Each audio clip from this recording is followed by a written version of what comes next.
Avengers. West Coast Avengers.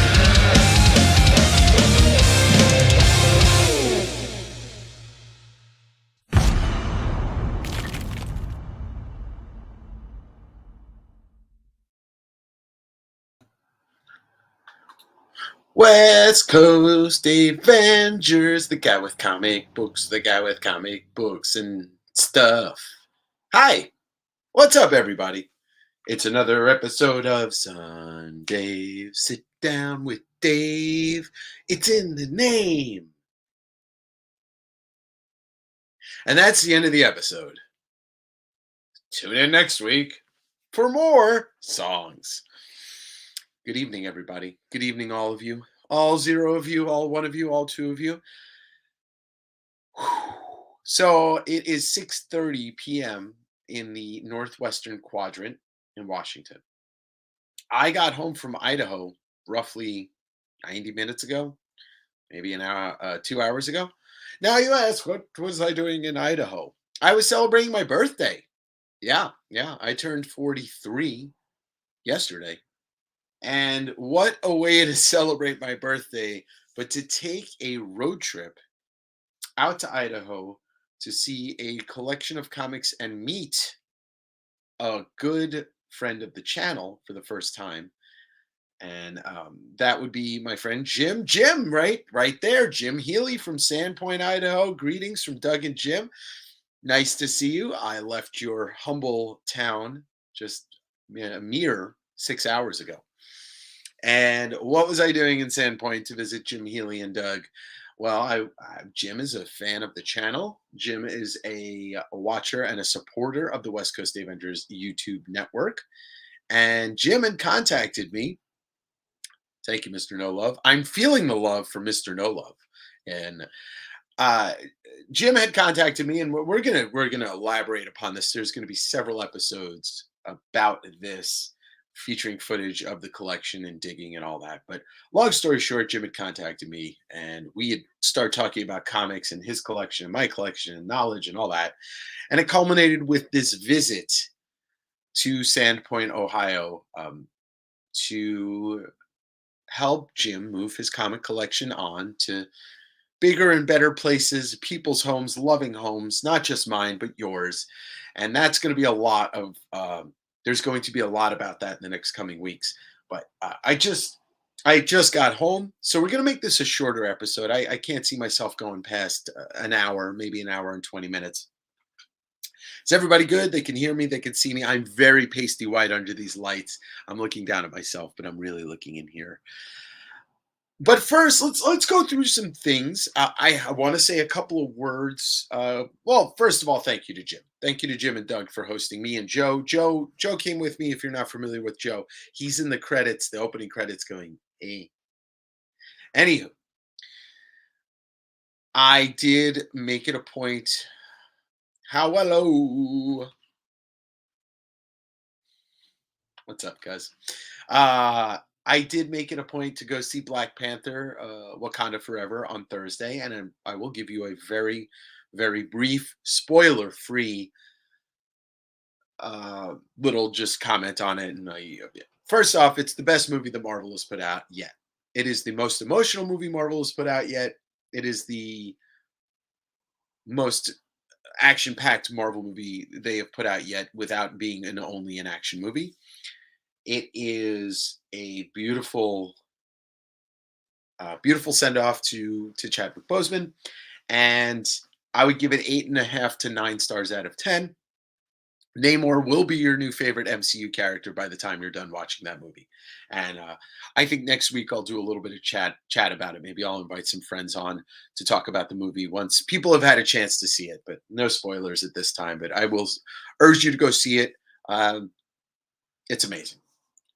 So just starting off the night, couple of CGC books I got back that are not that were mine to begin with. And I want to show those off because two of them, well, both of them were featured on episodes Raw and when I got them. So let's get started. Like I said, going to be a shorter episode, but I will go into the story with me and Jim and the collection and all that stuff. But let's get on my guest stream. Oh wait, that's just my table. All right, let's do this here. All right, so I'm just using this to mask what book it is. But if you guys and you ladies and gents and folks of all nations and ages and races and all that, if you remember the garage sale, the almost epic garage sale that I ever attended with Joe, that was where he got his Hulk 181 and I got an X-Men 2. But this isn't the X-Men 2. This is the other big book, the Grail book that I got. And this was Fantastic Four 48, the first full appearance of Silver Surfer and the first appearance, not full appearance, but of Galactus. And the coming of Galactus, Fantastic Four 48, I'll check it out, came back a 6.0. So I had this pressed and cleaned by my buddy Damon at Bronze Age Batcave. And I thought it would come back a little bit higher, but then as I kind of looked at it, you've got the spine ticks and all that, and the tick up there. 6.0. I wish it came back at 6.5, only to match my Fantastic Four 49. But I'm not complaining about this. This is a Grail. This is Jack Kirby, Joe Sinnott, Stan Lee. Great story. The Galactus trilogy, as it's known as, Fantastic Four 48, 49, and 50. 1966, and this book is white page 6.0. And I'm really stoked to have this in my collection graded, even though the slab, it's got some problems, but it's not cracked or anything. Anyway, this was a very recent, I got this back. Other Dave picked it up for me at Bronze Age Batcave. And so this is going to sit on my shelf with my Fantastic Four 49. Another book that I got back from Damon, and that is, let me see if I can put this under the okay, so let's look at this without looking at the grade yet. So this is Archie number 55. This was in that Golden Age collection. Hey, what's up, Landmark? It's looking better than its owner, man. Spiders, I just drove back from Idaho. I feel like I look. And what's up, Landmark? Vancouver Island, Canada. Awesome. Well, I might be up there next summer. My aunt is gonna be renting a house up there for a bit. So maybe we'll have to meet, and you'll have to give me some tips of what stores to go to in Vancouver in general. But anyway, I got this in that Golden Age collection last, I believe it was in January. That was located a couple blocks away from me, and I picked this up. I look like Idaho. I feel, I do kind of look like a potato. Maddie, what's up, Maddie? So when I found this Golden Age collection, the guy was living like I said, a mile away from my house or so, and he let me just kind of go pick through some books to buy based on the cover. And you look at this Archie 55, and Veronica's dad's in the background. It's a Bob Montana cover. Veronica's dad's in the background saying, "Veronica, did Archie get there yet?" Meaning, did he arrive at the house? And they're about to kiss. And she says, "Not quite, Daddy." These 1952 things weren't the same as they are today. Anyway, Archie 55 also has a very underrated piece of history behind it, and it's not notated on the slab, but Neil Adams got his start doing some work in Archie. Now, his first published artwork is a different book, but Archie 55 features the first artwork he submitted as an amateur, as going in to be a professional, and that's this issue. It's not notated on the slab, but I read up on this book. Now, I knew this book was going to be a high grade. 1952, 70 years old, and it came back after Damon pressed it. It came back a 9.2 off-white to white pages. This book is older than both of my parents. It's older. No, I'm sorry. It's not older than both of my parents. What am I saying? It's 70 years old. It is a 10-cent book. It is a beautiful copy. The highest on the census by 2 grades. So I think the second highest is an 8.5. And yeah, wow, indeed. So I fully honest. I will be doing this. It needs to find the right buyer. I think it's worth upwards of $3,000 to $5,000 just based on the fact that it's the only one in this grade, and it's the people that this is one of the most sought after innuendo covers too, which that's what they refer to with these weird, uh, you know, out of their element, out of time covers. So those are just two big recent ones that I got back. Now, let's talk about this weekend. Now, like I said, it was my birthday this weekend, and let's go switch this, and we'll get back to that. So Jim had contacted me, and I'm gonna do several Sunday episodes about this with a lot of footage. So look forward to that and seeing what I got. But Jim had contacted me, and we were just kind of talking as pen pals, old school pen pals. Now Jim is my dad's age, and so the means of communicate, the way that we communicate was much like I'm used to. Long conversational emails about comics, life, just different aspects. Anyway, I went there this weekend with Joe to look at Jim's comics, kind of give an assessment of what I thought, and we're going to talk about what to do with them. And long story short, on that end, I will be selling them for him, and that's great. I did have the opportunity to buy some stuff for myself for my personal collection, and that's kind of what I'm going to show off. And then we'll end with looking at some other stuff I picked up from him and from another store this weekend. But let's just do the graded books first because these are some holy shit type books. Now, jumping into Neil Adams, this is a book that I never thought I would own. I was very familiar with the image.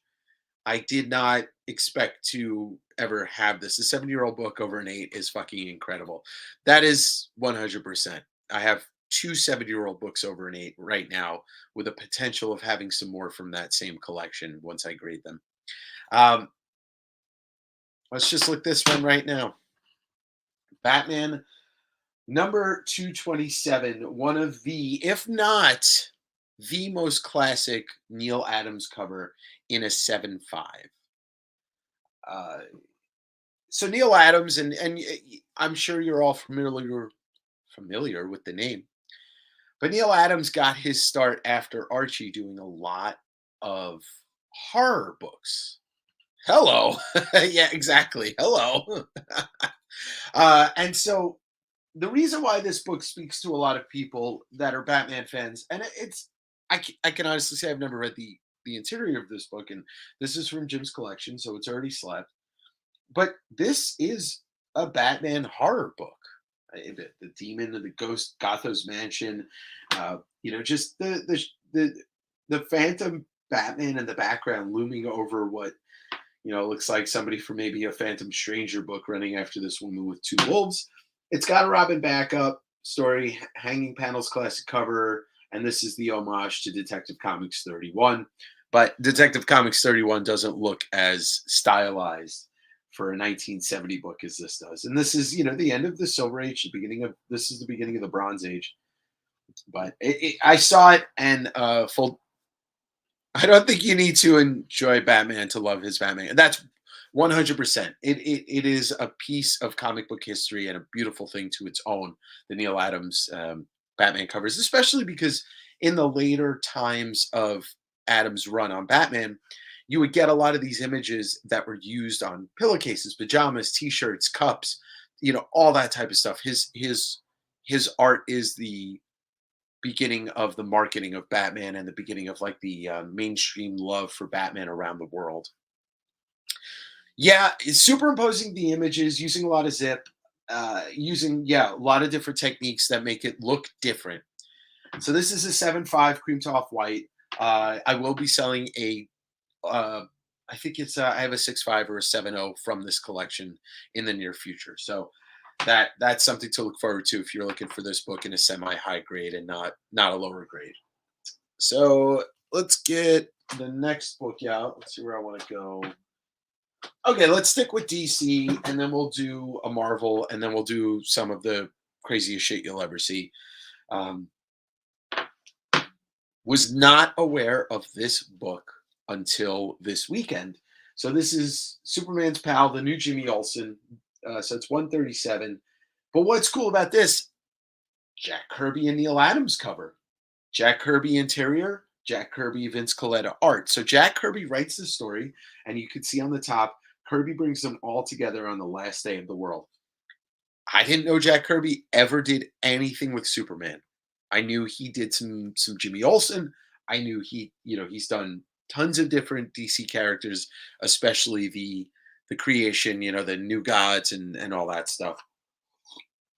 Dark Side. But I just thought this was cool. A 7-0 and a Superman's pal, Jimmy Olsen, 137. And Neil Adams, was uh, working under Kirby, and that's how he kind of got his start in the superhero books. But 1971, Jack Kirby Superman. I'm not a Superman fan, and Jim is a big Superman fan. So I will be selling a lot of very interesting, very old slab Superman books.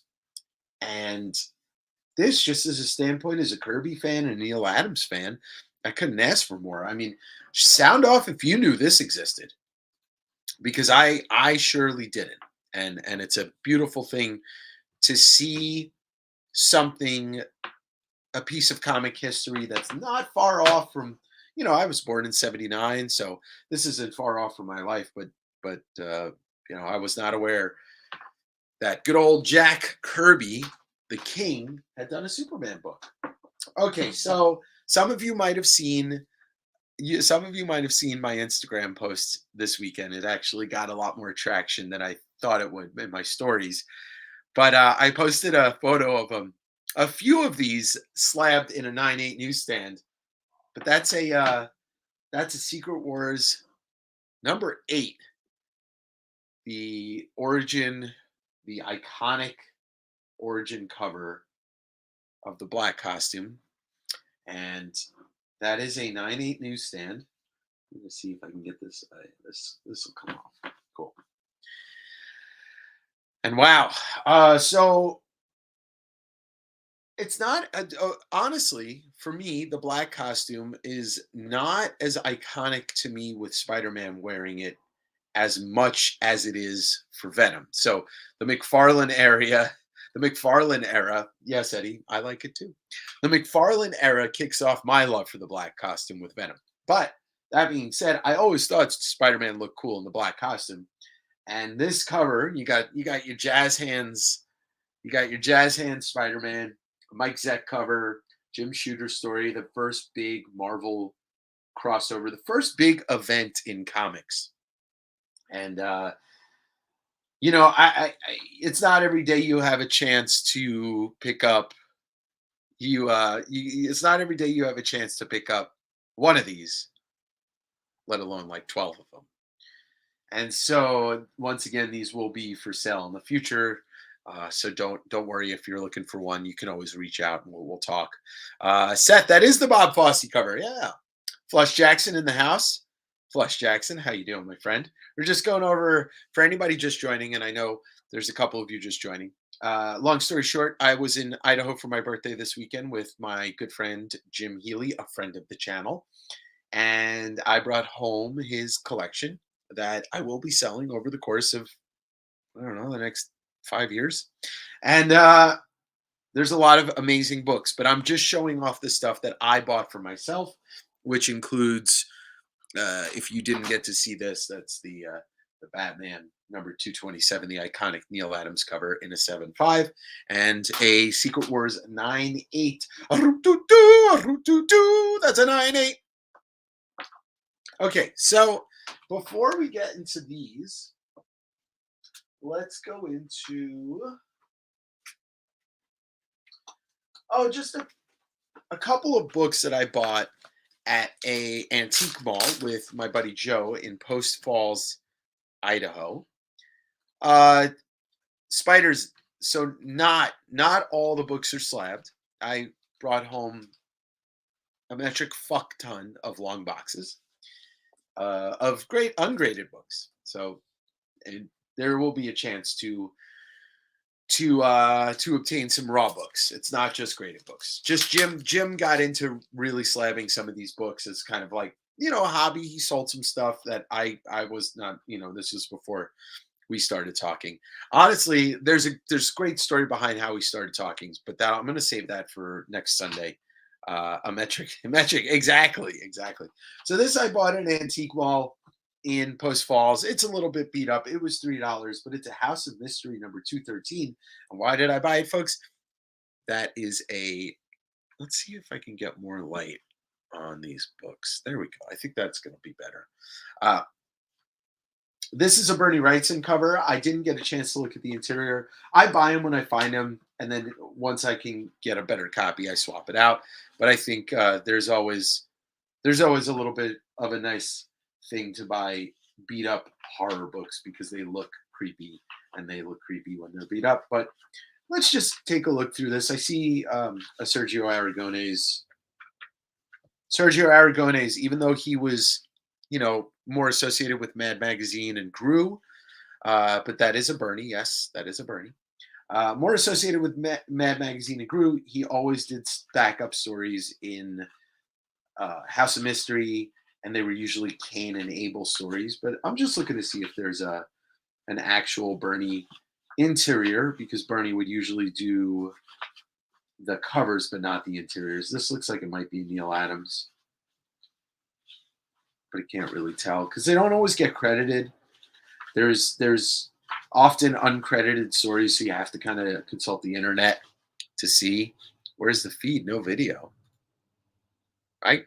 Is anybody else having a problem that they can't see anything?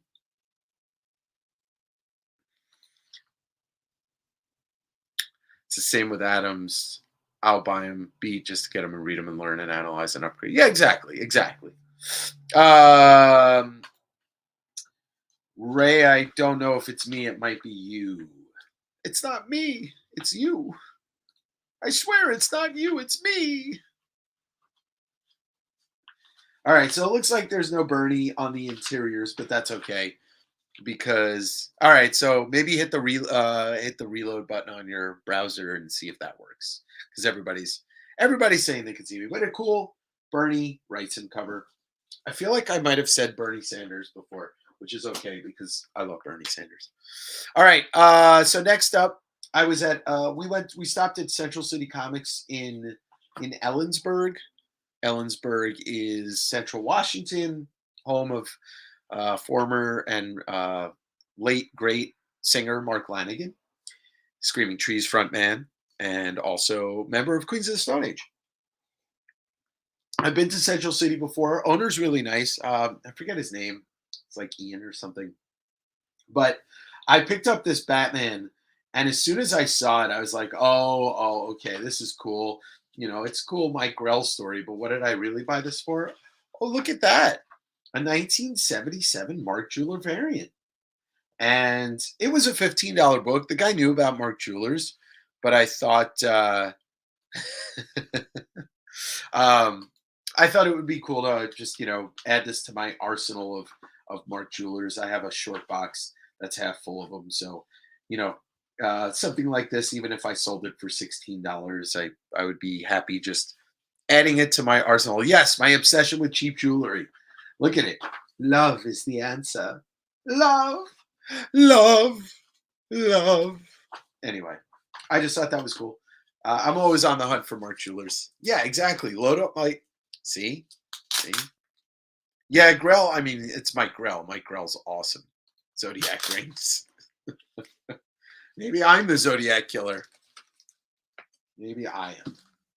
All right, so that was 2 pickups. We're going to get to, check this out. So Jim, Jim was the type of collector where he was just like buying things that were fucking cool.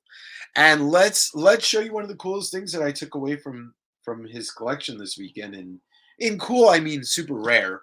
As you can see, it's Hellboy. A supplement to Comics Buyer's Guide in 1993 comes a pull-out 2-page Hellboy, early Hellboy story. And I don't know if this is something that was ever published afterwards. I did read all the Hellboy over the course of like 6-7 years, but it was still about 10 years ago that I read it all. So It's just a pretty cool one. There's only 2 of these on the CGC census, but I don't know if I'd get this slabbed. It's just a cool thing to have. Mike Mignola, and so this is early. It's early enough that John Byrne was still credited in here. What up, Mattis? So you can see that Byrne's credited in here. So if you're not familiar with Hellboy Start, was created by Mike Mignola, but Byrne wanted to help Mignola get Hellboy started, so he premiered Hellboy in the pages of Next Men, and Byrne is credited with co-creator because he was a plotter and I believe did some of the scripting too. So it's pretty cool to see Byrne was part of this story too in the Comics Buyer's Guide, and that was from 1993. So a two-page story. I believe this is collected in something, but I'd have to go back and read it all again. Yeah, and black and white Hellboy is not something you see every day. So that was something that I got from Jim's collection. I believe this is actually mine. Yeah, yeah. I got to make sure that I separate the stuff. That's mine from the stuff that's going to be for sale. And that is it's a supplement. It was a pull out from Comics Buyer's Guide, so it's only 2 pages. Yeah, it's pretty cool. Like the Japanese Godzilla. I'm not familiar with that. I would love to be familiar with that. Speaking of very interesting books, this is going to segue to some other stuff. Fugitoid #1. Fugitoid was the brainchild of Kevin Eastman and Peter Laird, and it is the first color cover ever printed by Mirage. And Mirage was Kevin Eastman and Peter Laird's publishing company that they started when they published Teenage Mutant Ninja Turtles. And I'll just do a very quick. I don't know this book. I've never read it. I just know it's part of their arsenal. I believe Fugitoid appeared with Teenage Mutant Ninja Turtles in a team up. Never heard of this, but the cover has me very intrigued. Yeah, and this is 1985, the first color cover published by Mirage, and Turtles get published in 1984, so this isn't the first thing published. But you can see, I mean, it's just in the same vein of Turtles. There's lots of creatures. Fugitoid's a robot. I'm excited. I might buy one of these myself just to flip through it and read it because it's got to be as much fun as it looks. There's no way that this could be a boring read. So, but I believe this character, I don't know this character's name, but this character appears in Turtles issue like 6 or 7. So there's definitely they share the same universe, I believe. Or maybe they're just that character. They decided to use it for Turtles. But anyway, the last page does have last 2 pages has some Turtle stuff. So you've got your Iron-On t-shirts that you can order, the little metal figurines by Ian Lungold, and I've seen those in person. They're not easy to come by these days. But then the last page has an advertisement for Turtles #4. So, and now continuing explosive storyline begun in TMNT 4 and Fugitoid. Oh, so this is the cover. Okay, so the crossover happens in Turtles 4. We bring you 40 dynamic black and white pages tucked into our new full color wraparound covers. So this is their first cover, and then Turtles 5 would be the second color cover from Mirage, and it would go on to be, we all know what the Turtles became, and they didn't just become adult Ninja Turtles. They became a sensation. They changed a lot of things about pop culture, and they are still popular today, as we know that. So that was Fugitoid. Let's see. I'm going to show the couple of big slabs, but this is something that Jim gave me. Very much, he found it when we were digging through the stuff pretty early on. And this is a Slovakian Teenage Mutant Ninja Turtles comic, Teenage Mutant Hero Turtles. I didn't even get to flip through this yet, but it is the animated series cartoon comic. So they look, that I forget, let Rhea So that's Manta Ray. The cowheads. So I can't. I don't read Slovakian, Czech, whatever Czechoslovakian at the time. I guess Slovakian, the language. I don't know if it's different. There's Crimean Shredder, but very interesting to see this. That's how big they got. That's how quickly and how big they got quickly is that they were in Slovakia in Jim, if you're still in here, what year did you get this? 92. Okay, 92. 92. Teenage Mutant Ninja Heroes. Oh, what's in this pamphlet on the inside? So you've got a Disney pamphlet with some games, I guess, or is this an order form? Oh wow. Yeah, it's like a product. West Coast SunDAVEs. It's just Slovak. Okay, yeah. That's what I thought. Turtles was huge. Have you ever watched the Netflix Toys That Made Us? I started to watch the series, but I didn't get to the Turtles episode. Okay, so friend mailed it to you in 92. And now it's sitting in Western Washington with me. So one of the things that me and Jim have bonded over, one of the things that me and Jim bonded over is our love for Turtles. His love started with the comic, and he ordered he sent $2 or $3 to mail away for Teenage Mutant Ninja Turtles 1, 2 copies. He liked it so much he ordered 2 more copies. Now, I can't say that I got myself a Teenage Mutant Ninja Turtles 1 first print, but one of the books that I bought from Jim, I'll probably check it out tonight, actually.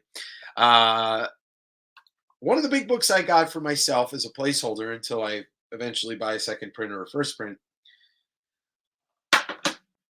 Teenage Mutant Ninja Turtles number 1 in a third print, a 9.0. 1985. I do believe that there's only 3,000 to 5,000 copies of this third print printed. I watched the Star Wars one. Yeah. Holy TMNT. There it is. Now, I've been working on an entire run of the original Teenage Mutant Ninja Turtles from Mirage. Starts in 1984, goes for 62 issues, and then it goes to a second volume a couple years later. I now obtain the entire run of Teenage Mutant Ninja Turtles. I have the reprint, so I'm okay not to crack it. But I could crack it, but I like the idea that this is Jim's comic, and I like the idea that it's now my comic, and nobody can ever take that away. Like, I don't want to send it to anybody else. It's a 9.0. Like, who cares, right? But this is the third printing of Teenage Mutant Ninja Turtles. I had 3, as in 3 copies. No, the 2 of the first prints are his, and they are still with him. So this was awesome. I own this now. Now, mind you, I have a beat up first print of 2, 3, and 4. But now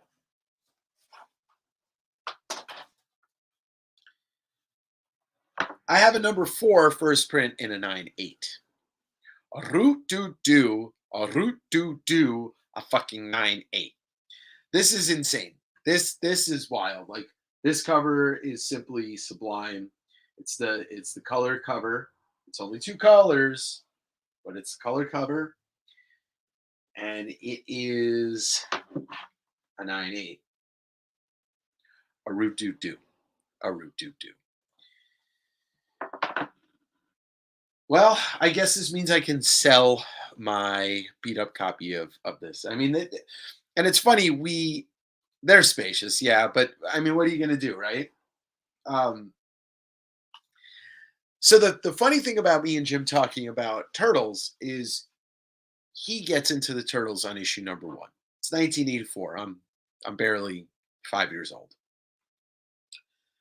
1988 rolls around. I believe it's 88, maybe late 87, and the cartoon comes out. And I'm the ripe prime age to fall in love with a brand new, you know, cartoon, toys, all that stuff. The cartoon, the toys, and the comic from Archie all come out around, the same time. I'm 8, 9, 10 years old. And I fell in love with the Turtles. The NES game comes out, the arcade game comes out, all within the first 3 years. And it just blows up. And every kid my age is a Turtles fan. But it didn't stop from there because here we are in 2022, and there are kids that are growing up now. Uh, there are kids growing up now that are all into them. There's a new video game out on PS. Yeah, right. Jim was 44 when Turtles comes out, and there's a new PlayStation arcade game. There's a regular new arcade game that came a couple of years ago that I spent my 40th birthday at a local bar in Seattle, beating that game with one of my friends. It was what I wanted to do on my 40th birthday. So I've been in love with the Turtles for a long time. Now, if we're familiar with the series as it comes out, they do the thing, the micro series. There you go, Flush. So now it's time for you to buy a Turtles one. Thank you, Jason. Uh, so, so the micro series, right?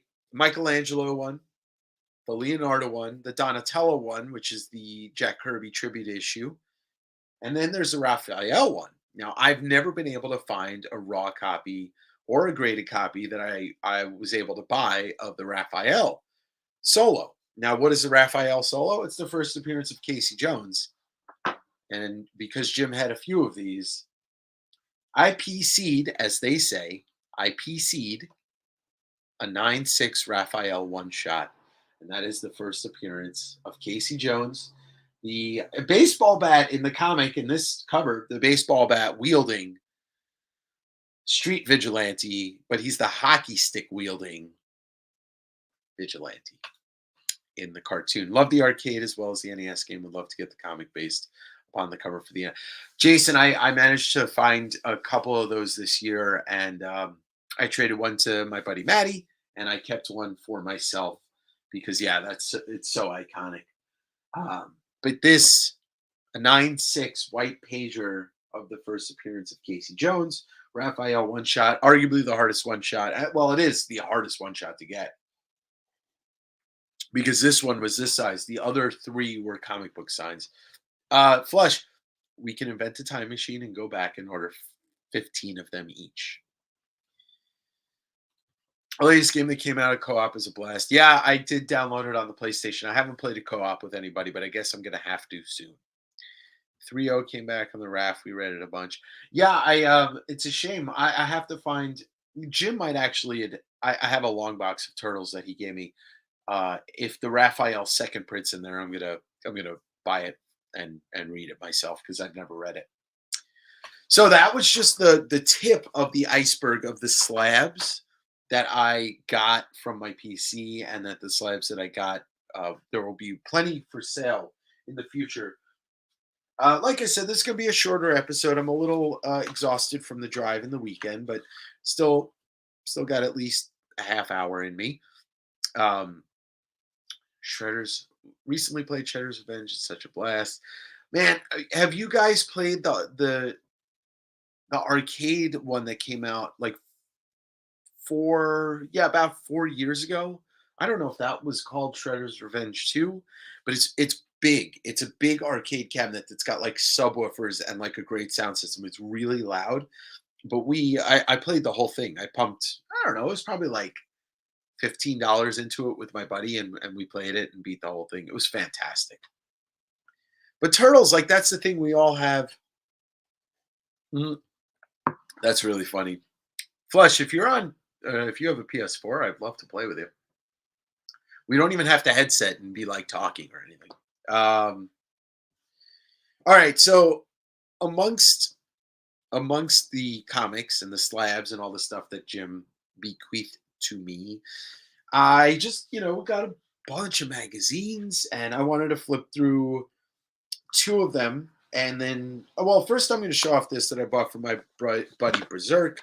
Some of you guys might have seen him in sales, but I had never seen this cover of Wizard before. This is Wizard number 62, a J. Scott Campbell Spider-Man and Spawn cover. Even though the Spider-Man looks like Bagley, and the Spawn definitely looks like J. Scott, but I'm on everything gaming wise. Okay. Haven't played much of his late. Yeah, I got to get a PS5 because I really want to play God of War instead of playing it on the PS4. But this is Wizard number 62 from 1966. 1966? 1996. I haven't looked through this yet, but I don't know. Has anybody ever seen J. Scott doing Spawn Spider-Man? Because I haven't. I don't even know if there's a J. Scott story in here. There's a Q&A with Garth Ennis, and I'm not going to kayfabe this episode. I'm just interested to see what was going on in 1996. Oh, you got your Rob Liefeld Heroes Reborn Captain America. That's with the big titty Captain America cover. You've got the Darkness is that's Silvestri and Ennis, so no Joe Benitez in there, but there's Bill Tucci, one of Joe's friends. The poster in here is what's this? The One True Spider-Man, the Return of the One True Spider-Man. Okay, so here we go. The main event: why a Spawn Spider-Man crossover must be made. Yeah, 1966 Wizard. You know, this is probably never going to happen, but a McFarlane Spawn Spider-Man series would have been amazing. McFarlane has recently talked about this, saying that, if you're asking, here's a quote from Todd. If you're asking whether I might consider doing a Spawn Spider-Man crossover, yeah, sure. The reason why Spawn Spider-Man isn't going to happen is because he wants Spawn to win, and Marvel's too scared to let it happen. But he did recently say he'd be interested in doing a Venom Spawn crossover or something of that. Wow, I am old. I'm looking forward to Spider-Man 2 on PS5. Derpa-derpa-doo. I'm looking forward to Spider-Man 2 on PS5 also. Before the internet, Wizard was king. Remember Jeff Loeb and J. Scott Campbell were supposed to do a smaller on Spider-Man, but never panned out. Shit, that's right. There's a lot of stuff that they talk about in Wizard that never happened that would have been amazing. What is Wizard Magazine? So, Mattis, this came out originally in 1990, and it was basically like the dirt sheets. Like, this was all the rumors and interviews and all the. This was the internet for Wizard before the internet existed. Rumors, top 10 lists, price guide. This was the magazine for us growing up in the late 80s to the 90s. And Comics Journal and Wizard have a wealth of information now if you just had the time to go. Yeah, right, Flush. Well, wait till you see some of the stuff I got. Person who wrote that Wizard article. Scott Beatty might be the same Scott Beatty, the comic book writer. Yeah, most likely. Most likely. Because Tom Palmer Jr. was one of the guys in Wizard, and obviously Bart Sears did Brutes and Babes, but that is definitely the same Scott Beatty. Venom Spawn sounds amazing. Yeah, it does. It does. Never knew I wanted it till now. I'll find that. I'm going to try and find that quote next week, and I'll make sure to talk about what Todd did say. Look at this. Fabian Nicieza and company come together and recreate the Valiant universe. They're in New York City right there. Yeah, the Valiant universe. It's a sad thing. So yeah, there's tons of stuff to go through, but I'm not going to do what cartoonist kayfabe does and do the whole issue. It would take me an hour plus to do that, but maybe one day. Oh no, there's a cutout. Oh well. I really wasn't buying this for anything but the cover. But there is a Jim Lee Fantastic Four poster right here from the Heroes Reborn, because he was doing Fantastic Four when Jim Lee came back with Rob Liefeld to Marvel. Zeb Wells, Spidey writer, also got to start. I didn't know that Wells got to start in Wizard. That's pretty cool. Probably some of the later issues in the later 90s, early 2000s. It was the best, honestly. Great insert cards, posters. Love getting those. Yeah, we were lucky. Like, we got free shit with everything, every magazine we bought in the 90s. I really loved it. Looking back at Wizard afterwards, there was a lot of problems that Wizard caused with the downfall in the comics industry around this time because it was like paid advertisement, and you would look through a Wizard magazine and it would be like all this Valiant advertisement, like it's the next big thing, or Defiant, or Ultraverse and all that stuff. But all the Christmas cards inserts, right? McFarlane did the first one. Quesada did another one. Rob Liefeld did one. I'm not sure. Maybe Jim Lee did a female Santa. Anyone else remember the crazy ass ninja magazines in the 80s? Yeah, yeah. Like they were the same publishing company that did like Pro Wrestling Illustrated, but they were ninja magazines. I very much remember that. You could order so many weapons in those things. Santa Todd. Man, that would be fun to look through those things. The ninja magazines. We did have the weirdest magazines. And like, there was every gun magazine under it wasn't just guns and ammo. There were magazines for everything. But then the internet came, and then there was truly a website for everything. Like everything. So let's look at the fan art, because we all know that the fan art's like the coolest thing. Anyway, let me see if I get some more light without the glare. John Constantine by Gil Sanchez. I don't know if he ever made it, but he got a because he won. He got Look at this. He got this free Jerry Ordway Shazam piece of art for winning the Wizard. Look at this Sandman one by Daryl Campos. Mark Nagata, San Francisco, did the Silver Surfer. Somebody from Jonathan from Jakarta doing this Judge Girl. That's cool. G. Patrick Turan from Bogota, New Jersey. My brother lived there for a bunch of years, doing Lobo. Mail order nunchucks and ninja stars. Yeah, yeah. All right, so that was just the fan art, and so Tom Palmer picks. So you got Palookaville, Seth doing Palookaville. So if you really want to see some in-depth stuff, in-depth stuff about Wizard Magazine, I suggest you go on YouTube and you watch Cartoonist Kayfabe. They have done a top-down episode on every Wizard magazine from 1 to 50. The Sentry debuted in Wizard via an article, Lost Character, created by Stan Lee, was really a paid. Wow, I did not know that. Jason, might have to have you on one of these days, because Jason, who has been coming on the channel for a little bit now, he is a patron of the comic arts. He is somebody that collects original art, and I'd love to see your collection if that would be something that you wanted to show off. Obviously, no pressure, all the pressure in the world. And he kind of inspired me to finally pull the trigger on 2 pages that are going to be coming to me probably in the next week, which I'm excited to get. And we will look at that stuff along with the comic books that they came from. So thank you for that fact, Jason. So the top 10 comics of the time. So this is before, did those oh yes, I came home today. I opened the box just before. Thank you for those, my friend. I'm going to throw them in the, I have a portfolio that I can throw them in to flatten them out. Yes, yes. And I'm not going to spoil what it is, but I bought 2 pages. I'll say who. I bought 2 Mark Silvestri pages and one that I've been eyeing for a while. So before there was that Comic Tom, this is how we found out what the top 10 comics of the month were. Now, let's see how they hold up, because I know it's a little tough to see because the printing on this is a little dark. Let's see. Maybe that's a little bit better. Quick question. Where did you get that Tom McFarlane art book from? I bought my copy from Walmart because it was free shipping and it was like $20 off cover price. So that's where I got that.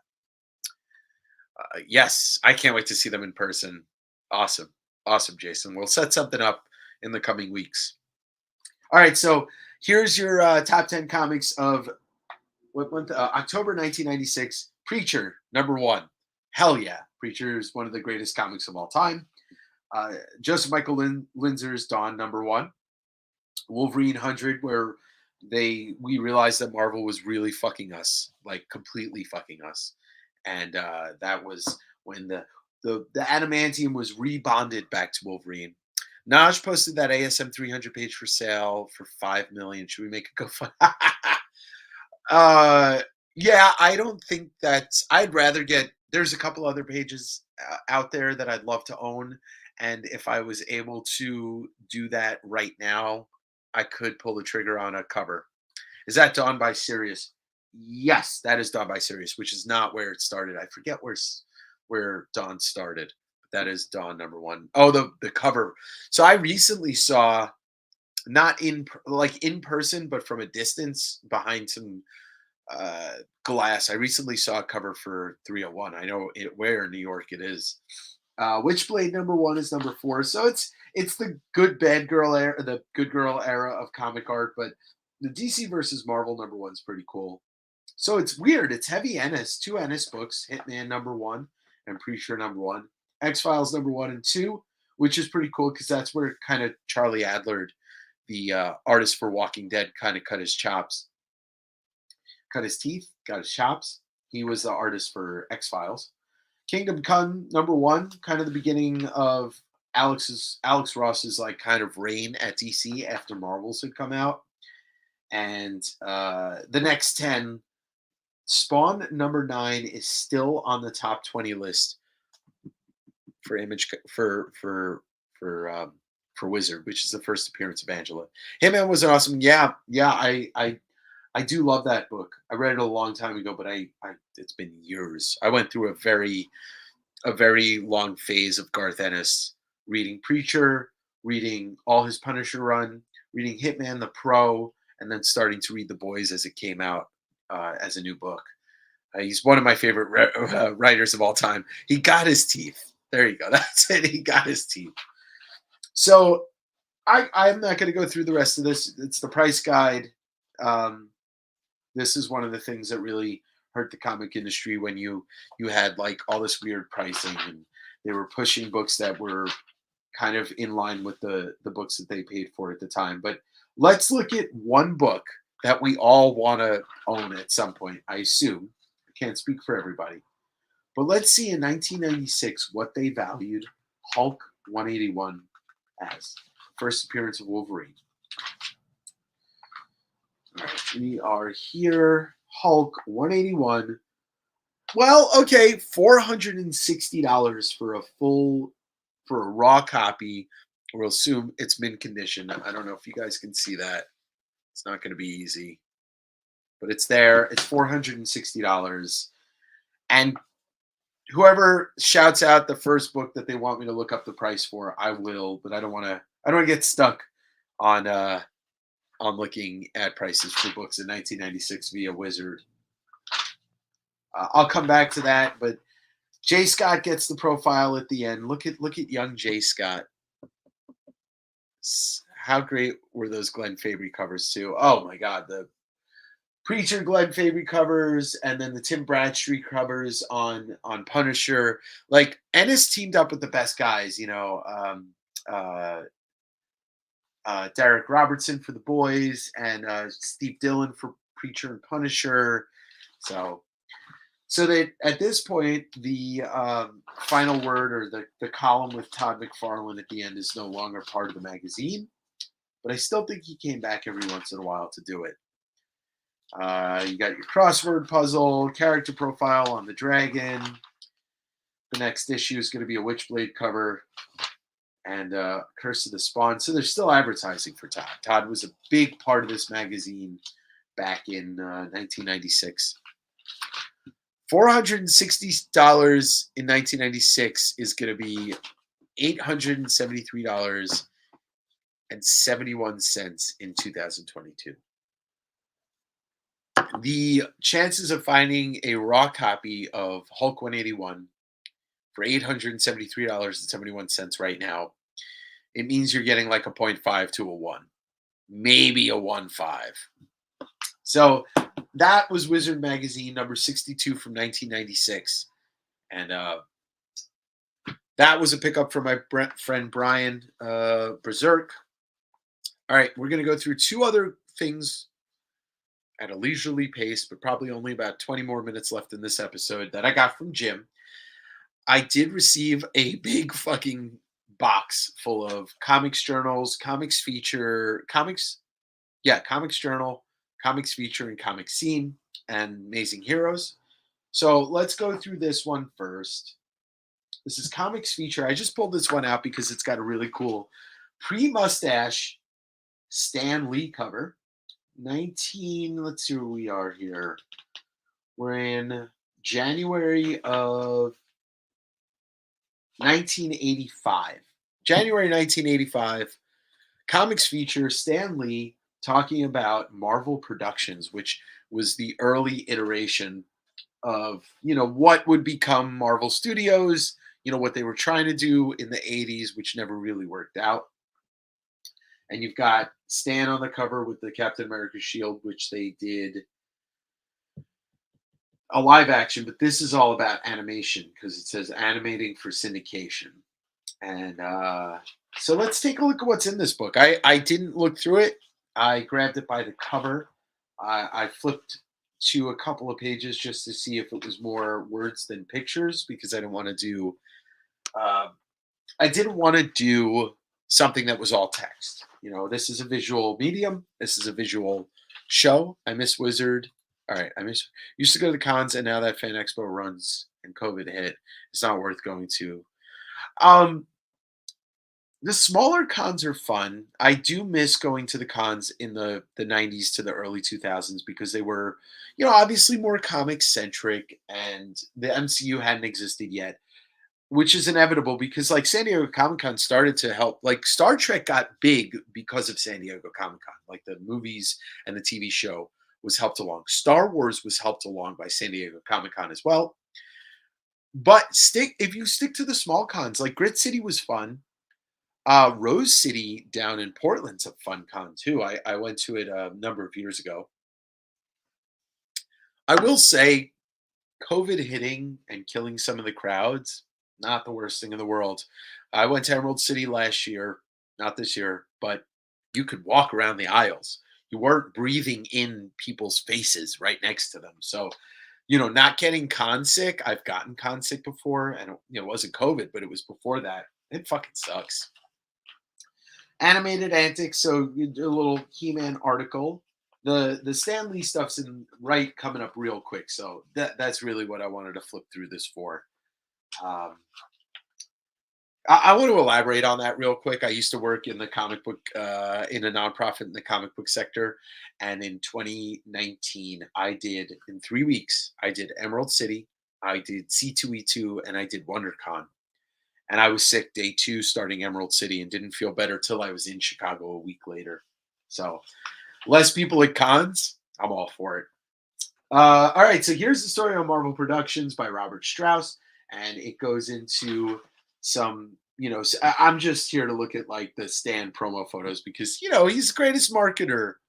He's one of the greatest marketing gurus of our lifetimes. This man was a figurehead, and we all know him. Like when we were kids, if you were a kid in the 80s and 90s, I'm not sure about the 60s and 70s, but you knew what a true believer was. You knew Excelsior, you knew who Stan Lee was, and he was just a genius. So this article goes into the animation part of Marvel. And the quote here reads, I am incredibly enthusiastic about the future because there's so much we can do. We have so many ideas now. I don't know if we'll have time to develop them all. And you know what? Thank you to Stan Lee and thank you to his long life. He did get to see a lot of this developed. Obviously, he got to be in the movies. He got to see some of the animated stuff they were doing. He got to see Into the Spider-Verse. He was in it. They used his, he did a line and a cameo in Into the Spider-Verse. I don't know if he got to see it actually, because he did die like right when it came out. Stan Lee moved to Cali so he could monetize Marvel characters animation live action biggest hits for the live action Hulk series, right? Followed by Spidey and his amazing friends along with doing Hulk. Right. And then eventually, he wasn't responsible for the MCU, but in the long term he was. He was, it was really John Favreau and then, Kevin Feige. Old timer gaming. Old timer gaming. How do I smash these buttons and make stuff work? Everybody gets a theme song. Margaret Loesch. I don't know who Margaret Loesch is, but my job is to get Stan's idea onto the screen. That's just what I do. This seems like a very, paid for advertising article, but I still am excited to read it because I don't know a lot about the history of the animation studio. But I thought this was pretty cool. I did flip to this. This is Spidey, I'm assuming from Spidey and His Amazing Friends, and he's in front of a Hydra broadcast. I really need one like, yeah, well, there you go. We'll work on it. Scott Shaw, Larry Houston, William. Yeah, so this is, like I said, something I'm excited to read that I don't know much about. Ooh, then we go back to the black and white. The official Marvel Comics button series by Paul Smith. Paul Smith! Ha! I got a schooling on Paul Smith very recently from Spiders, I believe. Lou Ferrigno was great. Yes, I remember watching that as a young kid too. Great show, for the time. Still kind of fun to watch when you want a good throwback. I'm excited to see what other advertisements are in here. Ooh, the Marvel role-playing game. I used to play that with Seth all the time. And our friends in middle school. Oh, cool. That's a neat thing to have. Check this advertisement out. T-shirts, patches, bumper stickers, and wall hangings. Look at that, though. Like, I wonder if they actually used it, but Mike Zeck's getting his credit for that Spider-Man wall hanging and John Byrne getting the credit for the X-Men one. Pretty sweet. I'd love to order these. Exactly, Seth. Boom. We used to play. House of Mystery, World's Finest. So some stuff on horror and sci-fi DC. And what we got another color section coming up here. Okay, some more Marvel productions. So this is very heavy. Howard the Duck and Hulkhound, which I don't know. This is probably something that I never got to see. But more Stan, looking dapper, and Stan Lee.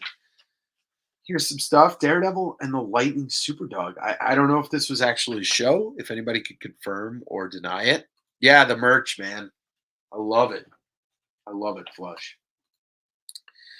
Angelica Jones, Teen Hulk. Like, I don't know anything about this stuff. Iceman. My Pal Superman. Oh, God. Why am I getting... What the hell? God damn, what's happening? What's happening? Something just happened to my computer, y'all. Okay, it's not my computer. Somehow I got some weird pop-up window in my Safari. All right, let's keep going. Sorry about that, y'all. Jose Garcia Lopez takes over the artist of the new Teen Titans, so I'm assuming that was from George Perez. We got a little Gru and shakeups in the industry. Maybe this is when DC did their purge. Marvel, this is pretty cool. I'm excited to look through these, but Flush, it was my Safari window. All right, so some stuff on the Teen Titans, and then a lot of Teen Titans, and then there it is. But check out the back cover. I thought this was cool. I don't know who that is. If anybody knows who that is, that Spider-Man's swinging away with, but I'm assuming that's from Spidey and Friends. Maybe it's some like early Kitty Pryde or some version of Dazzler. If anybody knows who that is. Between the American live-action Spider-Man show and the Japanese Spider-Man, the Japanese really only delivered Spidey's moves. Yeah, oh my God, the Spider-Man stuff that I've seen, it's so out there, and yeah, that's all they took was basically like the character of Spider-Man, but nothing else that he actually was like about. But does anybody know who this is? That may be an early version of Firestar. Okay. All right, and the last thing we're going to look at, a comics journal. So it's number 101, featuring a Frank Miller interview. And I just wanted to look at a couple of things in here. I'm not going to go through the interview because I haven't read it. But there's your Robin and Carrie. God, I can't remember. But Comics Journal 101 from 1985, August 85, talking about Dark Knight, one of the greatest books of all time. And so, oh, that's cool. Marvel's Misconduct and Jack Kirby's Rights by Gary Groth. I'm excited to read this. We all know about Marvel kind of using Jack Kirby and kind of throwing him out with the trash, and he didn't get his art back, and Gary Groth's take on it's probably going to be pretty gnarly. So I'm excited to read that. Gary Groth was the co-founder of Fantagraphics and the publisher of Comics Journal. Gerber pulls Howard's script. Duck's creator walks due to editorial influence. So this is an interesting one I want to read. Wow, this is a killer issue. Talking about Jack Kirby, talking about Steve Gerber, the Hernandez brothers. But I'm just going to flip to this part. Here's some early TMNT talk. It came out in 1984, but this is just a year later. Templates, Trashy Talent, Carter Schultz on the Teenage Mutant Ninja Turtles. And this is just some early Eastman and Laird here. So this is from, while many regard Teenage Mutant Ninja Turtles as a bare-fanged attack on comic cliches, the actual stories do nothing more than perpetuate the same tired cliches. Oh boy, was he in the wrong there. Yeah. Oh yeah. No, it is. I already am insane, so. So yeah, that was just that. The Frank Miller interview is going to be the big chunk of this magazine right here. The Return of the Dark Knight by Kim Thompson. So I will probably be reading this week just to get a good sense of Frank Miller back in 85 versus even just crazy Frank Miller in the early 2000s. And you got some stuff from Ronin in here. Sin City hadn't existed yet, but you've got your Elektra stuff. And Jim, who I got this stuff from, was a big and is a big Daredevil and Elektra fan, and a big Frank Miller fan. Daredevil cartoon was Matt Murdock. Would have seeing eye dog to his system when he changed to Daredevil. The dog would be a sidekick fighting crime back in those days. Dogs. So yeah, that I do know. I do know about the dogs being all over the place. In grade 11, got my teacher to read Dark Knight Returns so I could write my final class essay on it. That's fucking awesome. Nothing came out of the development. Same with Jack Kirby trying to make the Phantom as a cartoon, but nothing came of it. Yeah, there's so much stuff that gets stuck in development hell, as they call it. Development hell. So yeah, big Frank Miller article here. The cover's rad. We got the Fantagraphics pumping some Love and Rockets as the back page advertisement. One of the seminal indie books to exist. And then back cover, Robert Bloch. I don't know what, but it's a Keith Giffen novel. So that's that. I was going to show some other stuff, but it's very text heavy. Maybe we'll do that next week. Like I said, I just came back from Idaho, so I'll talk about that for a little bit at the end. And you know what? Let's show off the slabs again. You know what? Let's just show off these two slabs. For everybody that was not here at the beginning, I got two very big slabs back from CGC that were pressed and graded by my friend Damon at Bronze Age Batcave, my favorite store in Los Gatos, California. By the way, wait, we got a final grade. Mattis got a 94 on that essay. A teacher was astounded how well I could write something on something I genuinely enjoyed. Jeez, who would have thought if you read stuff you enjoy in school, you might actually do good work on it. Just ask Seth. Me and Seth did a journalism final project that was a live news broadcast. And I think she wanted to give us like a AAA plus on it because we enjoyed ourselves being journalists. Anyway, maybe that's for another time. I'll show that. All right, so these are two slabs that I got back very recently after being pressed and graded from CGC. One being a Fantastic Four, number 48, the first full appearance of the Silver Surfer, the first appearance of Galactus, and I got a 6.0 to match almost match my 6.5 on a Fantastic Four 49. So now I have to get a Fantastic Four 50 and a 6.0 or a 6.5 and slab your essay. Do it. So that was a very recent one. And this is a holy shit moment. 1952 Archie number 55 in a 9-2. And what's really special about this book is what's really special about this book. This is the first submitted art that Neil Adams ever submitted. It's not the first stuff he ever had published. This is a 9-2 on a 70-year-old book. Off-white to white pages, an innuendo cover. Veronica, did Archie get there yet? Not quite, Daddy. You know, jeez. Oh, geez, Rick. 2 books that I'm really excited to have. This one will be for sale in the near future. I just have to figure out the price because this is the highest on the census by 2 points. So the second highest is an 8.5. All right, so it presents beautifully, Flush. Yeah. So there's going to be a lot of content coming in the next couple weeks. I think next week I'm not going to be ready with it, but probably 2 weeks starting is going to be this 3 episodes about going to Idaho, meeting Jim for the first time after communicating and having some emails exchanged for the last 6 months. Also, he bequeathed to me that that cereal box right there. He tried to give me more, but in the future I will have some vintage cereal boxes. So the journey of communicating with him for 6 to 7 months, maybe a little more, to meeting him, to seeing all these comics, to buying some stuff for myself, and also to, taking it home with me for sale to go to good homes. Anybody is able to buy some of this stuff, and we the whole point is to bring this stuff and to give it to people that want it. I can't keep everything. I'm not that. But unfortunately, I will not be live this Wednesday for West Coast Wednesday. I have prior obligations. Thank you, Eddie.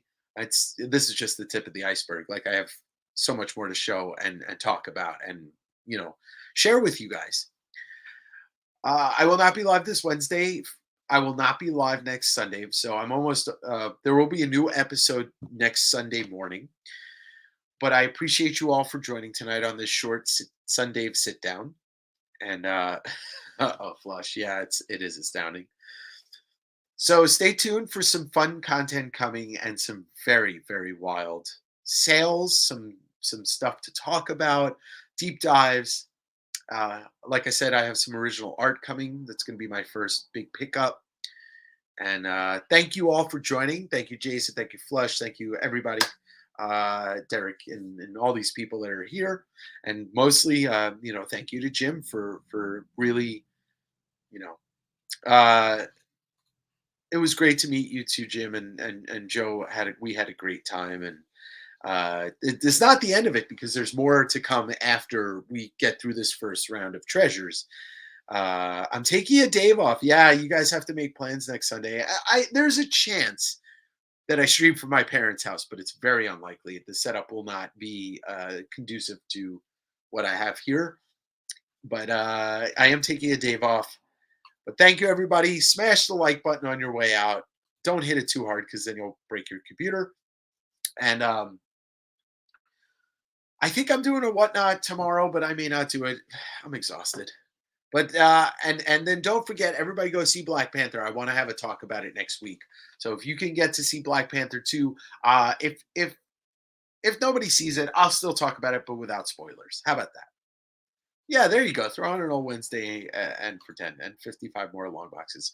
All right, well, let's close out in the best way possible. Here comes the sweet, soothing sounds of my voice and Bryce and his band Done Messed Up. Everybody have a great night and a great week, and keep digging, and I'll see you soon. West Coast Avengers!